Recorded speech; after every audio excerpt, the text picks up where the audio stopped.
আরে তোমরা কোথায়? আমার একা একা ভয় করছে, তাড়াতাড়ি এসো।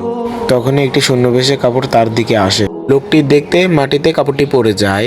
আরে এটা কি? মনে হচ্ছে কাপড় এনেছে কেউ আসে। পিছন থেকে তার বন্ধুরা তাকে ভয় দেখায়। কি রে, ভয় পেলি না? হারামখোর, হার্ট অ্যাটাক হতে হতে বেঁচে গেছে। এখানে বসে থাকার চেয়ে চল পার্টি শুরু করি। আবারও কাপড়টি শূন্যে ভাসতে লাগে। এত রাতে পার্টি করার আইডিয়াটা কার? আমাদের দুজনে। আমরা খাওয়ার শেষে তো চলে যাব। সবকিছুই তো দেখতে পারছি, কিন্তু শরবত কোথায়? আমি তো শরবত পিছিয়ে রেখে আসছি। আরে এখানে বসে কেন? জানি আয়। আরে আমার অন্ধকারে ভয় লাগে। তার আগে আমি যতক্ষণ আসবো না কেউ খাবি না কিন্তু। এমন অবস্থায় কাপড়টি তার পিছু করে। এত রাতে পার্টি দেওয়াটা ঠিক হয় নাই। আরে এখানে এত অন্ধকার কেন? তখনই বাইরে থেকে গেট আটকে যায়। আরে গেট খোলো, আমার ভয় লাগছে। বাস কোত্থেকে এলো? এখানে থাক, আমি দেখে আসি। আরে দাঁড়া, দুজনে একসাথে যায়। আমার একা একা। আরে কেউ আসো, দরজা খোলো। আর খুলছি।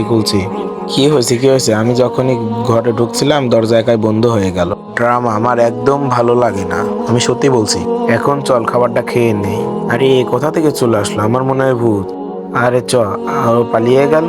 আরে তুই চ। ও, দুইজনই পালালো। লোকটিও ভয় পালিয়ে গেল আর ইনি কাবুস করে খাওয়া শুরু করলো।